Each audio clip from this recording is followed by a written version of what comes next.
नमस्कार मित्रों, Hindi and Sanskrit by Durgesh sir channel में आप लोगों का स्वागत है।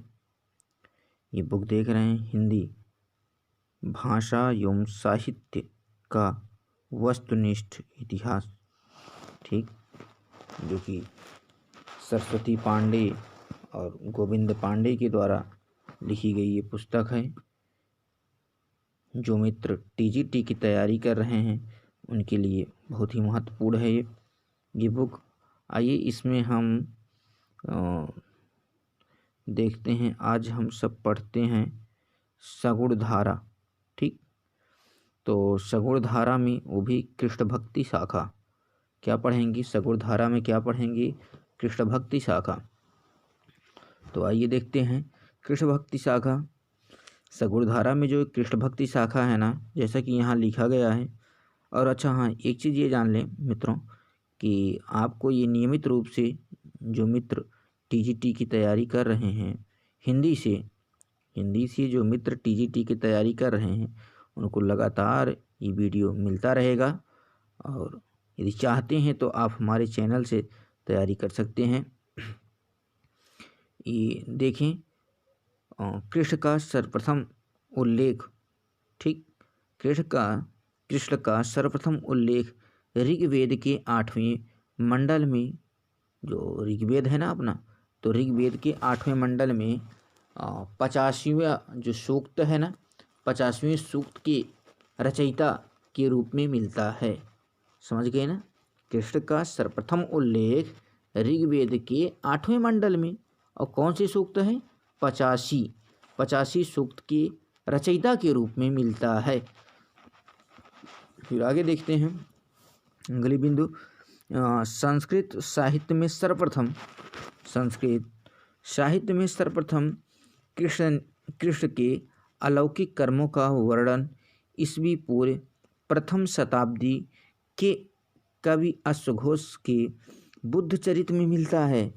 अगला है राधा का प्रथम वर्णन हाल की प्राकृत रचना आप जानते होंगे ना, गाथा सतसई कहें या कहें गाथा सप्तशती में हुआ, जो प्रथम शताब्दी की रचना है।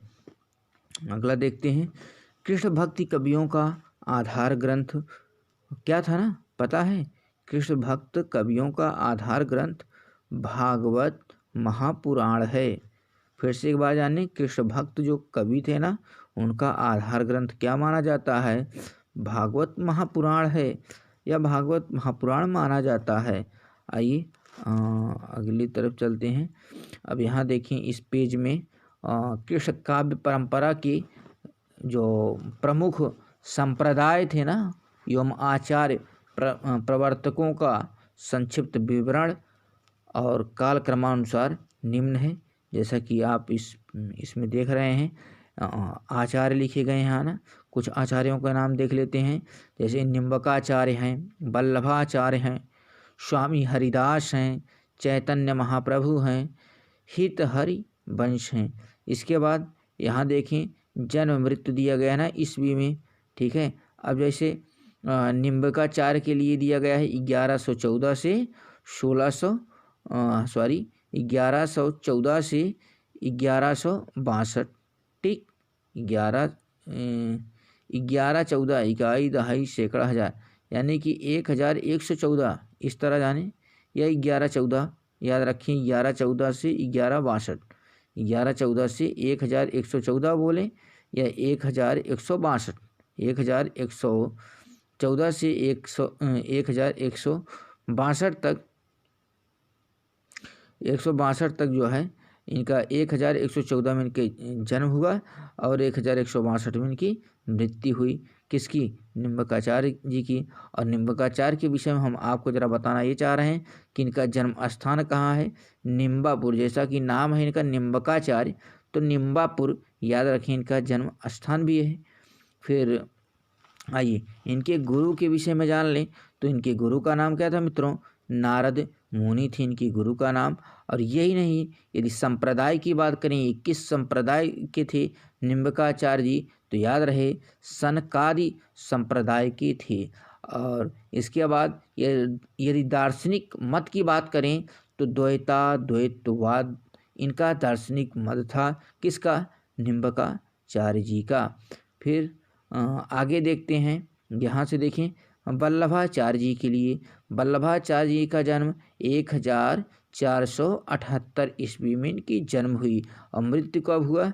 1530 ईस्वी में इनकी मृत्यु हुई। और कहाँ हुआ वल्लभाचार्य जी का जन्म स्थान क्या है? तो इनका जन्म स्थान चंपारण है। ठीक, गुरु का नाम क्या था?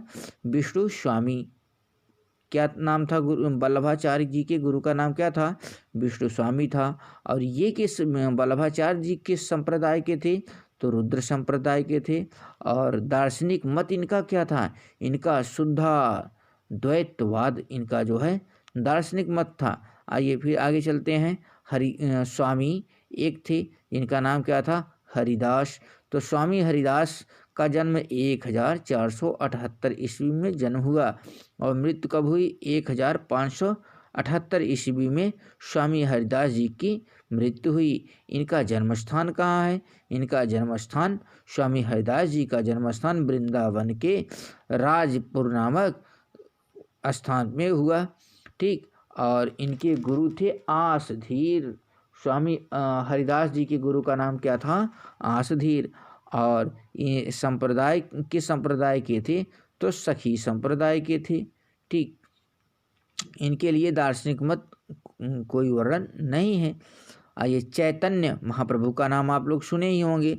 तो चैतन्य महाप्रभु का जन्म 1486 ईस्वी से 1533 ईस्वी इनका जन्म स्थान है। ठीक है, जन्म और मृत्यु बताई जाती है। ठीक, और यदि जन्म स्थान बात करें चैतन्य महाप्रभु जी की तो नवद्वीप बंगाल में हुआ। कहाँ हुआ? नवद्वीप बंगाल में हुआ। और इनके गुरु का नाम क्या था? केशव भारती था, चैतन्य महाप्रभु का। फिर इनकी संप्रदाय की बात करें तो ये गौड़ी संप्रदाय के थे। और दार्शनिक मत की बात करें तो अचिंत्य भेदाभेदवाद जो है इनका दार्शनिक मतभेद था। ठीक, दार्शनिक मतभेद नहीं, दार्शनिक मत इनका क्या था? अचिंत्य भेदाभेदवाद था। आइए फिर यहाँ देखें, एक आचार्य हैं हित हरिवंश। क्या नाम है? हित हरिवंश। तो हित हरिवंश का जन्म मृत्यु के विषय में, जन्म की बात करें तो 1502 में और मृत्यु हुई 1552 में। हित हरिवंश जी का। फिर इनके हित हरिवंश जो थे, इनका जन्म स्थान की बात करें तो बांध गांव मथुरा। हित हरिवंश का कहाँ जन्म स्थान था? बांध गांव मथुरा में। और हित हरिवंश के गुरुजी का नाम क्या था? गोपाल भट्ट था। हित हरिवंश किस संप्रदाय के थे? तो राधा वल्लभ संप्रदाय के थे। अच्छा, दार्शनिक मत की यदि बात करें तो कोई दार्शनिक मत नहीं दिया गया है, जैसा कि आप लोग स्क्रीन पे देख पा रहे होंगे। तो इस तरह मित्रों जानते रहें और आप लोगों को हम ये बताना फिर बता रहे हैं, एक बार वही बात तो रिपीट कर रहे हैं अपनी, जो हम बता चुके हैं कि जो मित्र हिंदी से टीजीटी की तैयारी कर रहे हैं, आप नियमित रूप से ठीक वीडियो पाते रहेंगे, थोड़ा थोड़ा से पढ़ते रहें, याद करते रहें, क्योंकि सिलेबस बहुत ही बड़ा है। आइए फिर आगे देखते हैं। कवि हाल का वास्तविक, एक कवि थे ना, कवि हाल का वास्तविक नाम शालिवाहन था। क्या नाम था? शालिवाहन था, जो प्रथम शताब्दी में प्रतिष्ठानपुर के राजा थे। कवि हाल जो थे ना, इनका वास्तविक नाम क्या था? शालिवाहन था, और ये प्रथम शताब्दी में प्रतिष्ठानपुर के राजा थे। अगला देखते हैं, भागवत पुराण क्या है? भागवत पुराण का रास, जो भागवत पुराण का रास है ना, वो शरद रास माना जाता है। कौन सा रास माना जाता है? शरद रास है। और जो गीत गोविंद की बात करें तो गीत गोविंद का बसंत रास है। गीत गोविंद का क्या है? बसंत रास है। इसी तरह आगे चलते हैं, बंगाल का अंतिम शासक कौन था? बंगाल के अंतिम शासक थे राजा लक्ष्मण सेन। बंगाल के अंतिम शासक कौन थे? राजा लक्ष्मण सेन। उन्हीं के सभा कवि जयदेव ने, ठीक, 12 सर्गों में कोमल कांत पदावली में गीत गोविंद की रचना की। जयदेव ना, पता है, जयदेव ही थे जो गीत गोविंद की रचना की थी, ठीक है। और कितने सर्गों में है गीत गोविंद? 12 सर्गों में। जो बंगाल के अंतिम शासक राजा लक्ष्मण के सभा के कवि थे। फिर आइए देखते हैं अगला। भागवत महापुराण में कुल 12 स्कंध हैं। ये भी जानते रहें कि पूछा जाता है कि भागवत महापुराण में कुल कितने स्कंध हैं। तो भागवत महापुराण में कुल 12 स्कंध हैं। आइए यहाँ देखते हैं सनकादि या निम्बार्क संप्रदाय, चाहे सनकादि बोलें या निम्बार्क संप्रदाय बोलें। तो सनकादि या निम्बार्क संप्रदाय में कुछ प्रश्न बने हुए हैं, इधर ध्यान दीजिए। यहाँ की जैसा कि आप लोग स्क्रीन पे देख पा रहे होंगे ना, कि भक्ति के निमित्त विष्णु के स्थान पर कृष्ण के सगुण रूप का सर्वप्रथम प्रतिपादन जिसने किया था वो कौन थे? निम्बार्काचार्य ने किया था। एक बार फिर देखें, भक्ति के निमित्त विष्णु के स्थान पर कृष्ण के सगुण रूप का सर्वप्रथम सबसे पहले प्रतिपादन निम्बार्काचार्य ने किया था। निम्बार्काचार्य का यदि बात करें कि मूल नाम क्या था, तो इनका मूल नाम नियमानंद था, जो कि स्क्रीन पे आप देख रहे हैं। निम्बार्काचार्य का मूल नाम नियमानंद, नी से बैठ भी रहा है, और निम्बापुर जो है इनका जन्मस्थान भी है।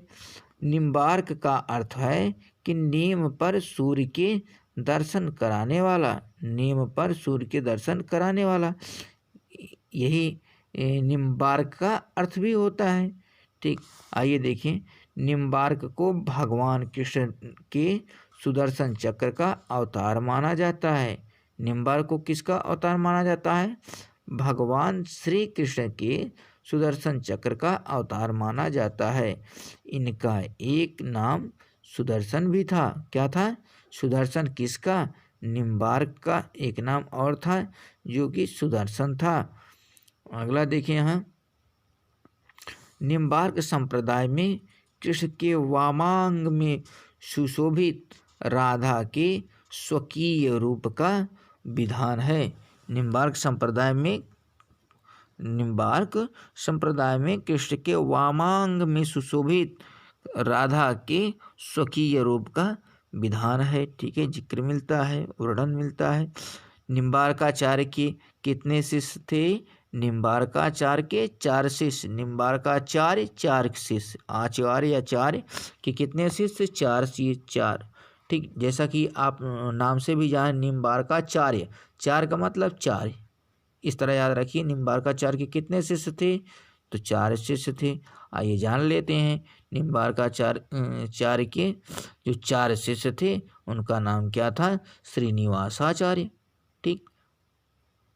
क्या नाम था? श्रीनिवासाचार्य, जानिए निवास करते थे उन्हीं के पास, ठीक। इसके बाद औदुम्बाचार्य, याद रखें, औदुम्बाचार्य और गौरमुखाचार्य, फिर श्री लक्ष्मण भट्ट, ठीक। क्या नाम था? लक्ष्मण भट्ट। श्रीनिवासाचार्य, निवासाचार्य के बाद औदुम्बाचार्य और मुखाचार्य, इसके बाद श्री लक्ष्मण भट्ट। ये रहे निम्बार्काचार्य के 4 शिष्य। श्री लक्ष्मण भट्ट, श्रीनिवासाचार्य, अच्छा ये लक्ष्मण भट्ट तक हो गया ना। आगे देखते हैं, श्रीनिवासाचार्य ने वेदांत कौस्तुभ ग्रंथ की रचना की। किसकी? श्रीनिवासाचार्य ने वेदांत कौस्तुभ ग्रंथ की रचना की। पूछा जाता है कि वेदांत कौस्तुभ ग्रंथ की रचना किसने की? तो याद रहे, निवासाचार्य जी ने की थी। निम्बार्काचार्य ने 5 ग्रंथों की रचना की है। निम्बार्काचार्य ने कितने ग्रंथों की रचना की है? 5 ग्रंथों की रचना की है, जो कि नाम इस प्रकार है, वेदांत पारिजात सौरभ। निम्बार्काचार्य ने 5 ग्रंथों में एक ग्रंथ का नाम क्या है? वेदांत पारिजात सौरभ, फिर 10 श्लोकी, ठीक। और इसके बाद तीसरा है श्री कृष्ण अष्टवराज, चौथा है मंत्र रहस्य षोडशी, पांचवा है प्रपन्न कल्प पल्लवी। आइए आगे देखते हैं। निम्बार्क संप्रदाय की सबसे बड़ी गद्दी राजस्थान के सलेमाबाद स्थान पर है। निम्बार्क संप्रदाय की सबसे बड़ी गद्दी कहाँ है? राजस्थान के सलेमाबाद। याद रखिएगा नाम कि निम्बार्क संप्रदाय की जो सबसे बड़ी गद्दी है वो राजस्थान की सलेमाबाद स्थान पर है। आगे देखते हैं। इसके बाद यहाँ आप नेक्स्ट पेज में देख रहे हैं ना, प्रमुख कवि क्या है ना, प्रमुख कवि श्री भट्ट का जन्म मथुरा में ध्रुवटीला में सन 1538 में हुआ। प्रमुख कवि है ना कौन? श्री भट्ट, ठीक। तो श्री भट्ट का जन्म कहाँ? मथुरा में ध्रुवटीला। मथुरा में कहाँ? ध्रुवटीला, ठीक। ध्रुवटीला में सन 1538 में हुआ। कब हुआ? 1538 में हुआ। याद रहे कब हुआ इनका जन्म? 1538 में हुआ, ठीक। फिर इसके बाद नेक्स्ट देखते हैं। इनके गुरु का नाम केशव था। क्या था? इनके गुरु का नाम केशव, और ये कश्मीरी थे। इनके गुरु क्या थे? कश्मीरी थे। गुरु का नाम केशव था। श्री भट्ट को निम्बार्क संप्रदाय में हितु सखी का अवतार माना जाता है। याद करिए, ध्यान रहे, श्री भट्ट को निम्बार्क संप्रदाय में श्री भट्ट थे ना, इनको निम्बार्क जो संप्रदाय था उसमें हितु सखी का अवतार माना जाता है।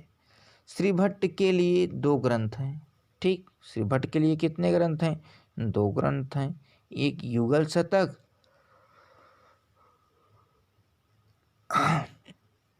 एक युगल शतक है। युगल शतक इसमें 100 पद हैं। युगल शतक में कितने पद हैं? 100 पद हैं। प्रत्येक पद के पूरे उक्त पद के मूल भाव को व्यक्त करने वाला एक दोहा दिया है, ठीक। क्या दिया गया है? एक दोहा दिया है।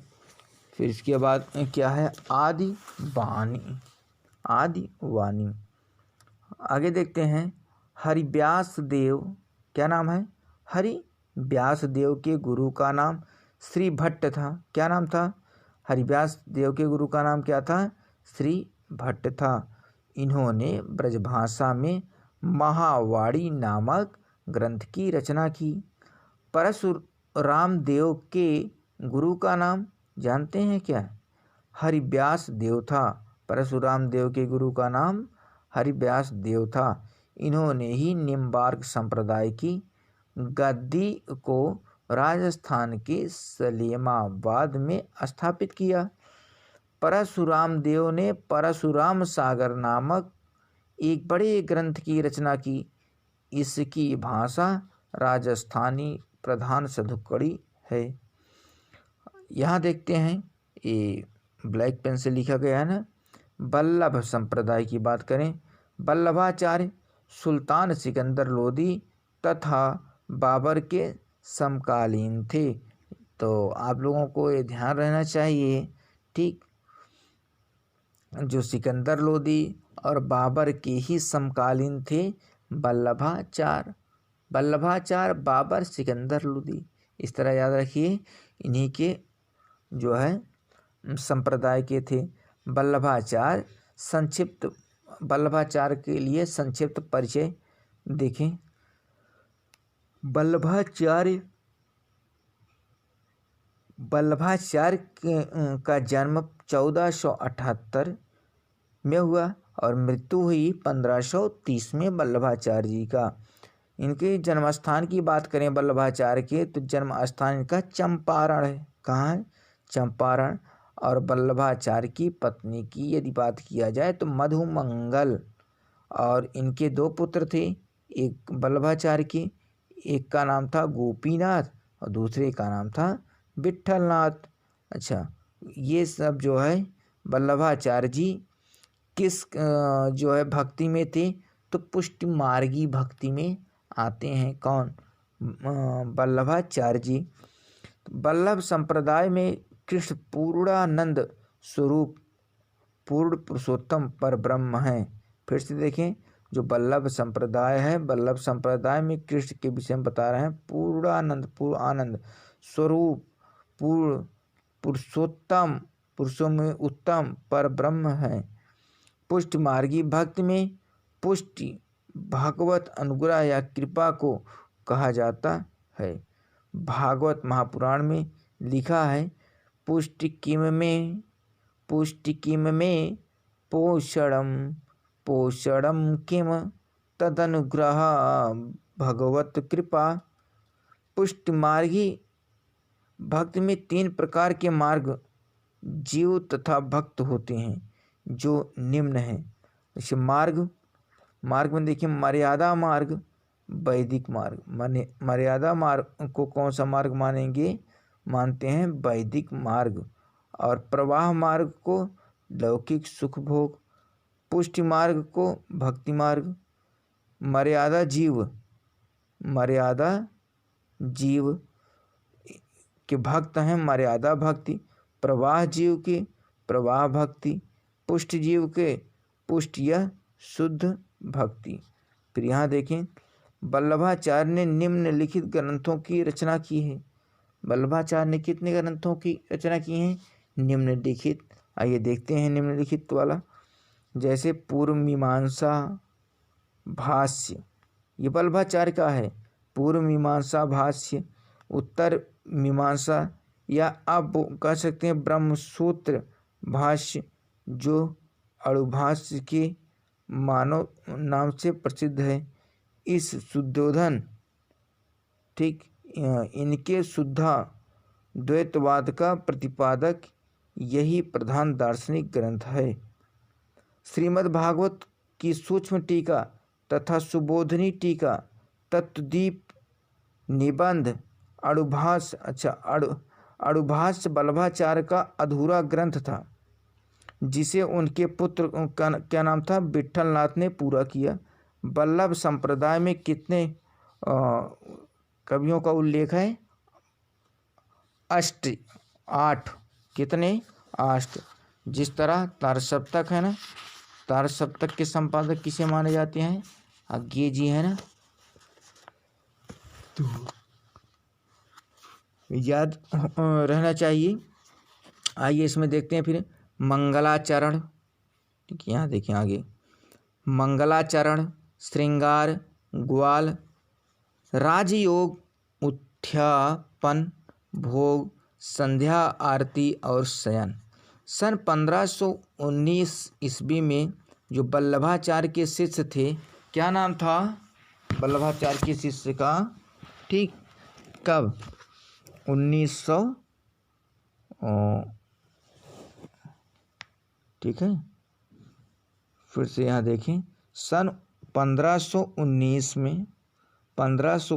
में वल्लभाचार्य के शिष्य का नाम क्या था? पूरनमल खत्री। 1519 में वल्लभाचार्य के शिष्य पूरनमल खत्री ने गोवर्धन पर्वत पर श्रीनाथ जी का मंदिर बनवाया। ये पूछा जाएगा, श्रीनाथ जी का मंदिर किसने बनवाया? तो याद रहे आपको कि पूरनमल खत्री ने गोवर्धन पर्वत जो श्री कृष्ण ने उठाया था, ठीक है, तो पूरनमल खत्री ने गोवर्धन पर्वत पर श्रीनाथ का मंदिर बनवाया। यही नहीं, ठीक, जिसका प्रबंध का दायित्व कृष्णदास पर था। किस पे था? प्रबंध का दायित्व कृष्णदास पर था। स्वामी विट्ठलनाथ, ठीक, स्वामी विट्ठलनाथ सन 1565 ईस्वी में 4 वल्लभाचार्य और 4 अपने शिष्यों को मिलाकर क्या किए? अष्टछाप की स्थापना की। तो अष्टछाप की स्थापना किसने की? विट्ठलनाथ ने। इसी तरह पूछा जाएगा तारसप्तक की किसने की थी? तो बता दीजिएगा। ठीक, तो वल्लभाचार्य के कुल 84 तथा विट्ठलनाथ के कुल 252 शिष्य थे। वल्लभाचार्य के कितने? 84 और विट्ठलनाथ के कुल 252 थे। कालक्रमानुसार अष्टछाप कवियों का संक्षिप्त विवरण देख लें। कुंभनदास 1468 में जन्म हुआ, 1583 में गुजर गए। गुरु वल्लभाचार्य थे और जन्म स्थान जमुनावतव, ठीक।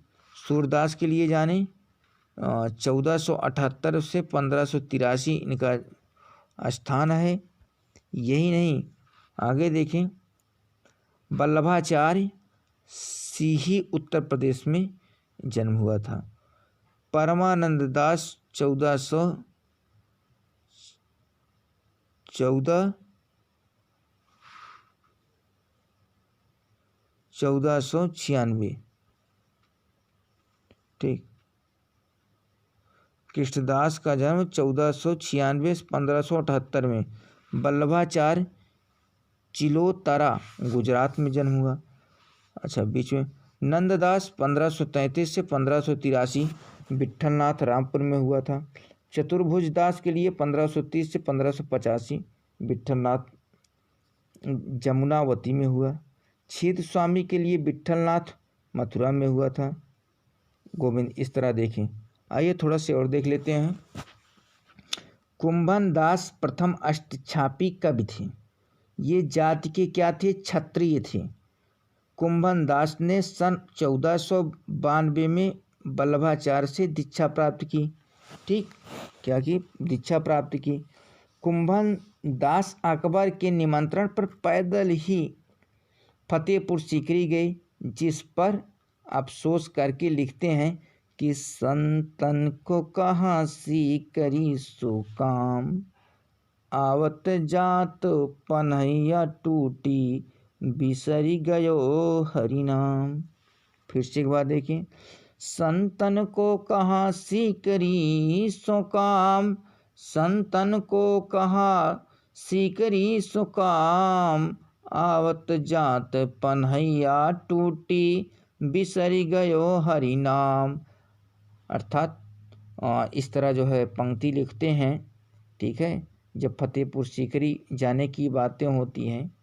अब आचार्य हजारी प्रसाद द्विवेदी ने लिखा है कि सूरदास ही ब्रजभाषा के प्रथम कवि हैं। कौन? ब्रजभाषा के प्रथम कवि बताएं कौन? हजारी प्रसाद द्विवेदी जी कि सूरदास ही ब्रजभाषा के प्रथम कवि हैं, अकॉर्डिंग टू हजारी प्रसाद द्विवेदी। फिर कहते हैं लीला गान, क्या नाम है? लीला गान का महान समुद्र सागर ही उसका प्रथम काव्य है।